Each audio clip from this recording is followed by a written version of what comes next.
Boy, you're racking them up this weekend. What's the race going to look like with this win, Az? I know this is really going to change things. It was a little gusty in qualifying, but it's nothing like this, and I know it's definitely going to change the front straightaway. Normally we don't pass here on the front straight, but maybe this breeze holding the leader back, it might make for some good drafting. We'll wait and see, but it's definitely going to change things, and hopefully the bikes don't push the front too hard through turn one with the wind pushing on it. Well, that's Aaron Gobert, your pole sitter. Now, directly behind him in 5th place is last week's winner, Roger Hayden, who has taken off at this point and decided to do a little bit of business, but we definitely know that Roger is going to be in contention for a race win here at Pikes Peak. Brian? Turn the umbrella right inside out there. That's the way the wind is blowing. It is definitely windy here at the base of Pikes Peak Mountain. Let's take a look at the starting grid, Ski, and line them up. We saw the 96 of Aaron Gobert on pole with a 55.597. That would have put him on the second row of the Superbike grid. Aaron Gobert, a great professor, and telling us about the win. Jason DeSalvo next to him. These two guys are going to duke it out, but Jason DeSalvo, I got him favored just simply because of his body size and being able to tuck in. Jamie Diesel and Rachel Hacking will line up third on the front row. Jamie, he could pull one out here, but I see him sitting back and letting somebody else set the pace. Tommy Hayden, this is a guy that takes off from the start, and if he can pull the breakaway move, it'll be sayonara for him. Well, he's very familiar with his brother Roger Hayden, who's going for 2 in a row here. His little brother managed to pick up his first win, and boy, we were all excited for him. You met Steve Rapp on the Valvoline Emgo GSXR 600, first of the Suzukis on the grid. Right next to him, Ben Spies, who helped us out with the track map and showed us how to get around Pikes Peak International Raceway. Look for the elbows out on the number 11 bike. And finally, Canadian Chris Paris from Calgary, Alberta will be on the outside of the front row. That's his dad along with him there, and those two guys with their best start of the season on the Valvoline Emgo machine. Go back through the rest of the grid, and your buddy Mike Barnes back there on the inside of row number 3. Next to the 308 of Benetard, and then Aaron Yates having trouble qualifying. He'll line up back there with Lee Akery. The Iron Man is doing his first of 3 races here today. Jason Perez, Tony Meyering on the other attack green machine. Danny Eslick, number 69. We met him, and Heath Small, also riding a Yamaha. Lucky Darren Luck with Nicky Moore, the newest member of Team Lion Racing, managed and wrenched by Kerry Andrew, Chris Siebenhaar, Pedro Valiente make up the rest of that one. We've got a total of 40 guys here, maximum field size, and as usual, along with Triumphs, Yamahas, Kawasaki's, Hondas, we got them all in the field here today, and we hope you picked out your favorite rider for this one because there's a lot of them. It's going to get crowded out there. It's going to be jet fighters in the gymnasium here at PPIR. 40 bikes. Montez Stewart back on row number 8. 6'3" fellow will be watching him on Team Jordan Racing. As you work your way back through, there's a lot of local guys here out trying to get noticed at an AMA National, but these guys also will be an effect on the lap traffic. This racetrack, there's only 3 real places to pass. All right, carrying our onboard camera is going to be Ben Spies, our Progressive Motorcycle Insurance look at the racetrack. There's a few riders in front of him right now, but of course if Ben gets his way, we'll have a clear view of racetrack. That's coming up. Bikes out on the racetrack, the final warm-up lap, many of them returning to the grid in the company of the AMA officials who are lined up one by one. Each official will take one of the rows. There are 10 of them. They will signal that all the riders are ready to go. Then the warning boards will turn and the lights will go green, and we will be racing here at Pikes Peak International. 29 laps. Let's go once again to Greg White. Looking at Ben Spies, the team told me kind of a mystery this weekend. Ever since they rolled the GSXR 600 out of the truck, the thing is handled phenomenally. They get here to Pikes Peak, and the front end's doing all kinds of funky things, bouncing up and down and chattering, some stuff we'll talk more about later. So at this point, because of the reduced schedule, they're taking what they call an educated guess on the front end of Ben Spies' motorcycle. The front end is so important at this racetrack because a lot of the passing is done under braking, so you really need to get that front end stabilized. Now, the grid marshals are signaling that everybody's in position. Laura, our main grid marshal, signals everything good to go. 3-minute border's up. In a moment, we're going to 2.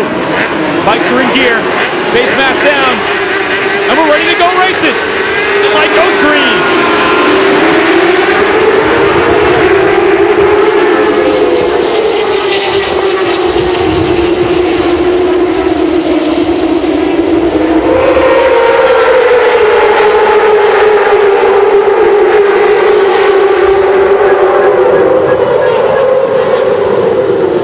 Well, we saw a little bit of a shaky start there from Jamie Hacking. Not sure if there will be any penalty for him. He kind of moved forward, backed up, and he was all right. But it's 96, Aaron Gobert, the pole sitter, out in front.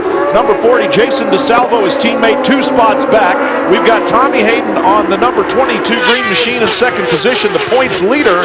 And yes, here we go. Look at that freight train of riders through the S's ski. Wow. Aaron Gobert with a great launch is going to pay big dividends for him if he can maintain this pace. We told you about the headwind, but now he's the first one into it. So it'll be Hayden with the draft off the back. See if anybody will be able to make a move on it. Tommy Hayden's the closest. Jason DeSalvo in third position as they go past the start-finish line. Montez Stewart. And his bike is in a very precarious situation there onto the front straightaway. We'll see if the corner workers can get that up out of the way. I think they will have time, so this one may stay green, may get a red flag, but Montez up and okay. Montez Stewart, indeed, on the number 123 Jordan Racing entry. As the leaders are coming through the S's, the corner workers have gone up and gotten the machine, cleared it down off the racetrack, and it appears as though we will stay green. Good job for the corner workers. Montez up and apparently okay, and we'll take another look at just what happened to the young man in his first year of expert racing here on the AMA Tour, Montez Stewart.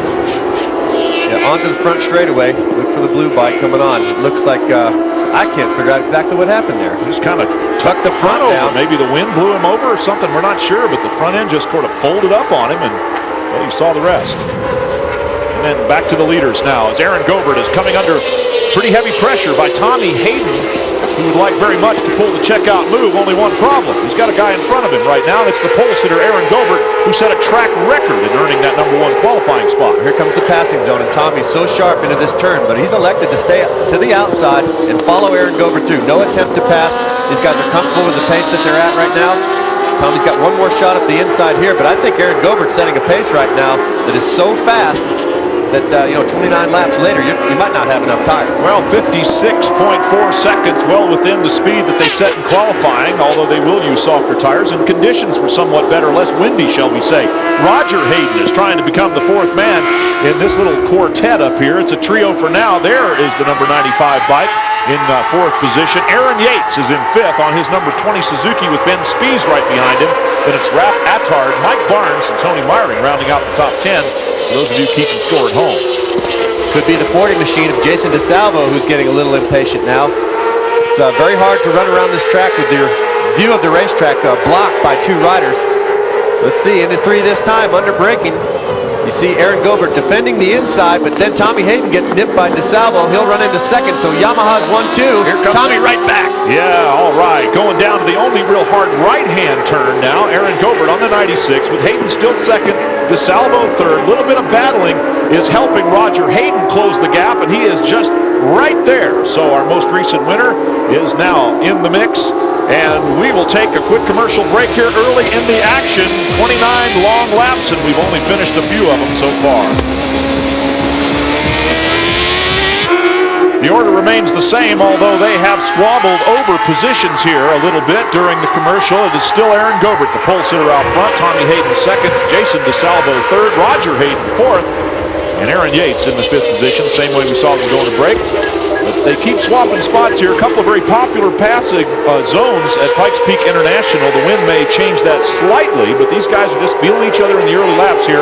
We're 6 laps into 29. There goes Tommy around the outside. You can see Aaron just laying off the brake lever and defending. But Tommy just pressuring Aaron as best he can to try to force an error out of him, because these bikes and riders are so equally matched. The race is basically defined by who makes the least amount of errors. And Roger, the most patient of the bunch now, he's caught this group, or all but caught them, and he's just sitting back there taking a look, sizing them up. Aaron Gobert has fended off every attack by Tommy Hayden so far.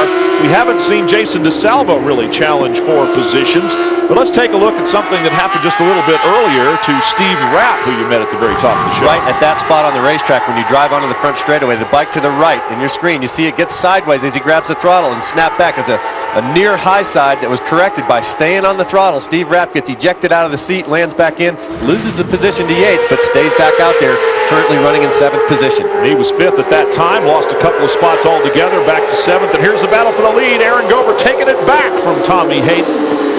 If Tommy gets the drive, though, he'll get the drive out. They'll be side by side down into turn 4. We'll see who wants to lead it the most. and Aaron Gobert does. He has position on the inside, recaptures the front position. This has been going on for just about every lap, huh, Greg? Oh, it's amazing. And coming out of the front straightaway, Tommy's able to make up so much time on Aaron Gobert.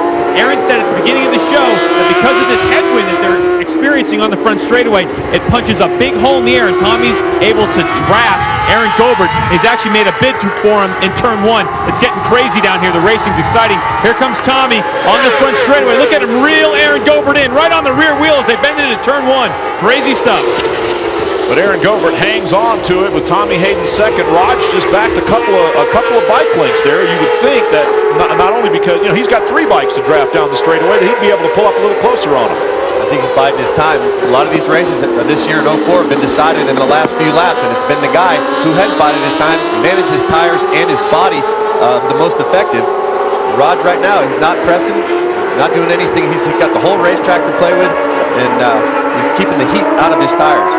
Not only that, but he might be thinking that if these guys get together a little bit, he'll get an easy pass if one of them runs wide. So he's just hanging back, having a look. There's Roger Hayden, the youngest of the 3 Hayden brothers. And how excited was this young man just 2 weeks ago? Wow, incredible. Just to see him in the victory circle covered in champagne. Up the front straightaway, you can see that draft coming to effect. Tommy does pull in Aaron Gobert into 1, but Gobert just defining how to get in there without being passed. Just take the inside and move the machine over just about 1.5 feet, and there's no way around it. And once again, reminding you, we are live here at Pikes Peak. This race was originally scheduled to be a tape-delayed event. We had a little hole in the schedule. Thought you might want to see it while it was happening, and here we are. Aaron Gobert leading Tommy Hayden and Jason DeSalvo and Roger Hayden right now. 4 bikes have pulled away by a sizable margin. It's 5 seconds back to the 5th place machine of Aaron Yates. And how about Raj out there, Greg? Well, what Roger told me before the race is that the biggest problem here at Pikes Peak is getting the rear end to stop breaking loose in so many different spots. And Ski, they actually went to a more Daytona setup here for Pikes Peak, which is very unusual. In years past, they haven't had to do that.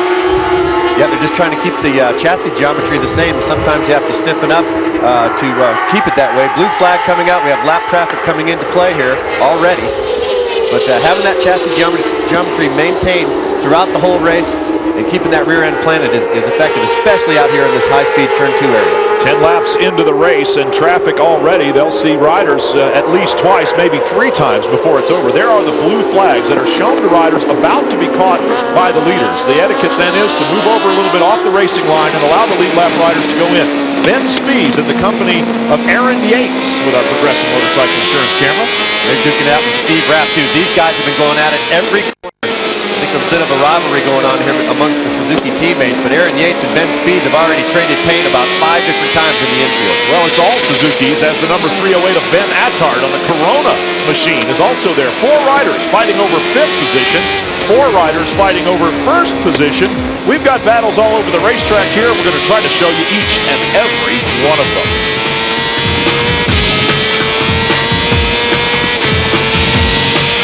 13 laps into this race. Aaron Gobert still holding the lead. Tommy Hayden in 2nd position. A little bit of a gap back to 3rd and 4th. Traffic has definitely begun to take its toll on positions here in the racetrack and the gaps between riders. Lap traffic is going to help right now separate these two as they cut through. And it's been very, very hectic in the infield section. But Aaron Gobert, he knows being the first guy through, sometimes you can get the lap rider to make an erratic move and take the guy that's chasing you in 2nd and really cause him a huge balk. Great draft working down the front straightaway. Tommy Hayden, though, still laying off, not wanting to show his hand quite yet. He's probed for the lead a couple of times over Gobert, but hasn't really taken it with authority yet. I think he's setting him up now. He's setting him up down in turn 3. Well, let's see with Tommy Hayden. It's his turn to lead, and whoa, it's going to be tight. Oh, 2 lap riders. The number 174 tips it in. Justin Meyer swings a little wide, gets Hayden out there on the grass almost. That's exactly what I was talking about. If you're the first man through, you can just reap benefits from it. Earlier, we had another incident involving the leaders. Why they're 2 by 2 when they were all 4 together? Take a look at this. DeSalvo sees the gap on the inside. He gets tied up on the brakes. He makes the pass. There's a little bit of contact there, but the 29 of Marino gets pushed out wide, and it completely botches up Jason's drive up the front straightaway, but he'll see if he can make up that 0.8 of a second before this one ends up. We're only about halfway through here now. Tough racing all over the racetrack here, and traffic is going to be a problem for each and every one of the riders. That's part of the deal, though, in AMA road racing. And right now, it allowed Aaron Gobert. Here comes Tommy Hayden. This time he goes right up alongside, but Gobert holds him off again. Tommy shows him that move. Maybe can't help showing him that move because of the draft down the front straightaway into the headwind. Gobert's taking a very, very clever line going into that turn 3, down into turn 4 from about mid-track, so he's defending all the way through, and that's going to cause excessive tire wear for Gobert, but he's doing a great job managing that lead. Aaron Gobert, Tommy Hayden 1-2 right now. How do they sit in the championship? Aaron Gobert is 4th. Tommy Hayden is the points leader. And there are 19 points difference, actually 18 points difference between them in the championship. Hayden with the advantage, sitting right behind Aaron Gobert. He can leave it like that and still come out of here with a points lead as they sweep around the number 74, Jason Perez, on a Rojo Racing Graves Motorsport sponsored Yamaha. Forever on the left side of the tire, and then again down here under braking again to the left side of the tire and driving off of this turn 3 area. You see Jason trying to work his way back and doing a heck of a job of it. He's left Roger Hayden somewhat behind him as DeSalvo. There's Hayden in the distance, as you can see. DeSalvo trying to close the gap back to the leaders right now. He has the draft up the front straightaway to help him. There's Roger on the 95 green machine in 4th position. He's got some work to do, but he's got just under half of the race left to do it in.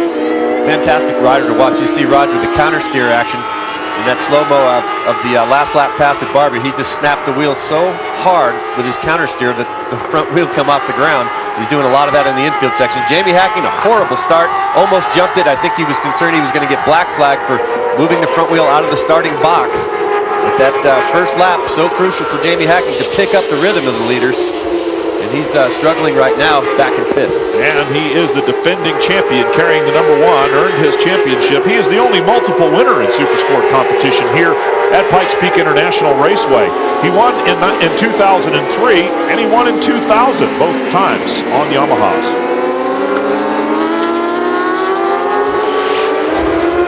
12 laps remaining in this competition. There's Jamie Hacking, his closest competition, coming from that battle between Ben Spies and Steve Rapp, kind of the Suzuki battle going on the racetrack, with Ben Attard and Aaron Yates also in company on board with Ben Spies. Take a listen to our Progressive Motorcycle Insurance camera and microphone.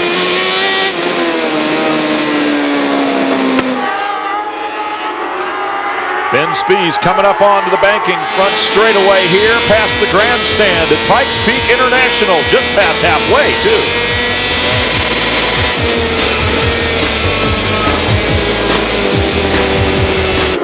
Aaron Gobert and Tommy Hayden having a race of their own out in front right now. Jason DeSalvo was only a half a second behind him for a while. Then a second. It went from 2 to 3.5 seconds. Traffic really not going the way of the 45. Oh, he's got to be steaming underneath that helmet. He got held up all the way through the infield section. And whatever time he had made up on the 2 leaders, just dashed away with 3 guys he had to pass through the infield. Well, Tommy is sticking right to the rear wheel of Aaron Gobert's number 96 machine like glue. Goes around him and takes the lead again, Greg White. Wow. This is amazing racing, and with 8 laps to go, you have to wonder what's going on with the tire situation. Yesterday when they were racing, the track temperature was 126 degrees. Right now, the track temperature is all the way down to 98 degrees. This is allowing Aaron Gobert, who's back in the lead, to dice it up with Tommy Hayden all the way to the checkered flag. It's awesome. Boy, they're putting on a show out there right now for the lead, but there are battles like this all over the racetrack, and we're going to stay right here until the checkered flag waves at Pikes Peak International. Coming up on 7 laps to go, the money laps we like to call them. Ski, what's going to happen between these 2 guys? Tommy showed him a lot of moves. Aaron's fought off every one. Here comes the draft pass. First time he got by into turn number 1. I think that was an intentional move by Aaron Gobert to allow Tommy to lead and set the pace.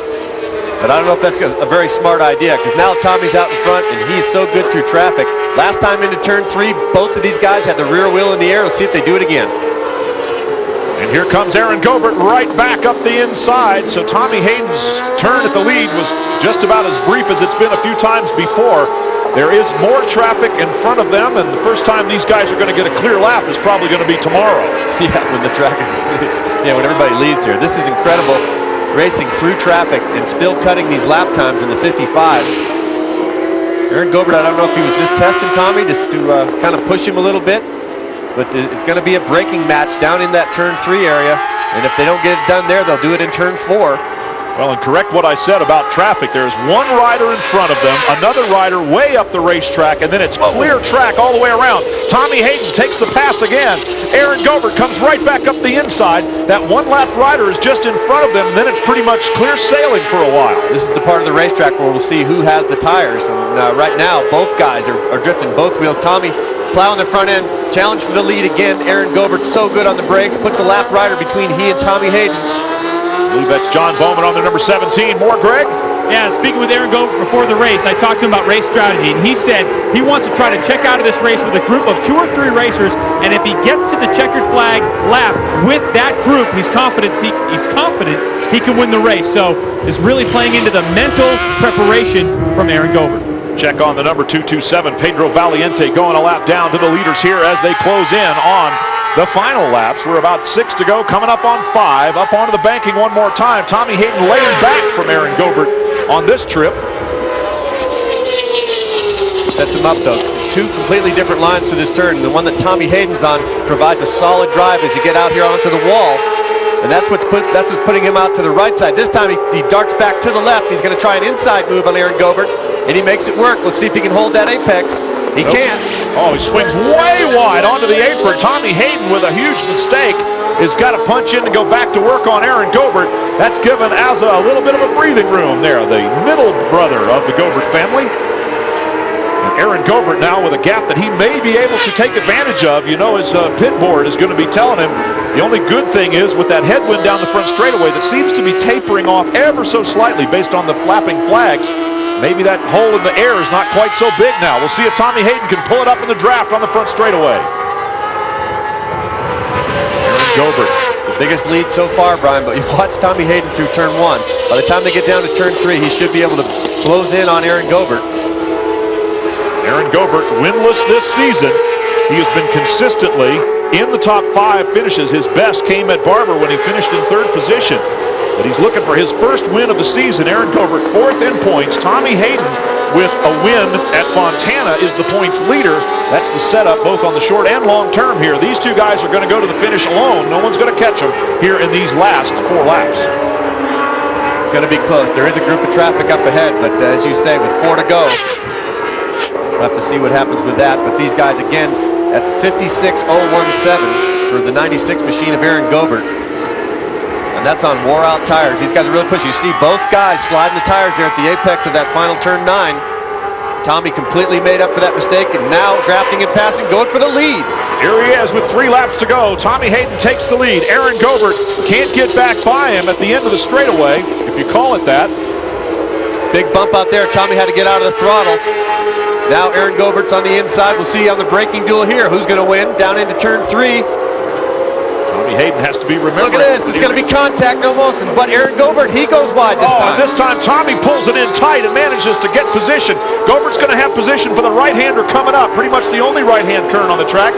And he goes back to the lead. Aaron Gobert flexing some muscles down there, and it's going to be very, very difficult to beat him. You can see he's determined. Got the lap leaders, most laps led. I mean, in this event, Tommy's going to really have to put one on Aaron Gobert to win this race. Coming up on 2 laps to go. They swing it up onto banking here, and only a couple more times. We've seen about every kind of move there is. Tommy Hayden laying back. Here he comes down the inside. Into turn number 1, takes the lead. Gobert's already looking to bend it back in the other way. Instead, he goes wide and takes Tommy's line through this part of the racetrack. Tommy holding on, front end push. Front end push, rear end coming around. You saw the front end push, and Tommy just pinned the throttle. That's the only way you'll get the front tire back when it slides. Aaron Gobert's way strong into this corner, but he gets the rear wheel up in the air and decides to follow Tommy through this time. No, he doesn't. Oh, has to back out. Off of Tommy, the back of Tommy's leg. Aaron Gobert backs it out. Here we are inside, 2 laps to go. Coming up on the white flag through the infield. Tommy Hayden with a little bit of a gap. It might have scared Aaron just a little bit. He really had to pull on the brake lever to keep from running into Tommy's leg. You don't see him with that head down, aggressive riding position. We'll see if he's decided to let Tommy run with it here, but I would say not. Up the front straightaway, the ZX6 proven to be the machine before you have to turn in around that yellow apron. Last lap, there's the white flag, and Aaron Gobert was not able to pull the gap back on the front straightaway using the draft. He's going to have to work it through the infield. Tommy Hayden with an error-free lap can pick up his second win of the season. If Aaron Gobert rides for his life, he'll pick up his first win of 2004. Quite a margin right now for Tommy. Here comes Aaron Gobert on the brakes, closed it up halfway. You can see him slipping and sliding. They've definitely used these Dunlop tires to their maximum.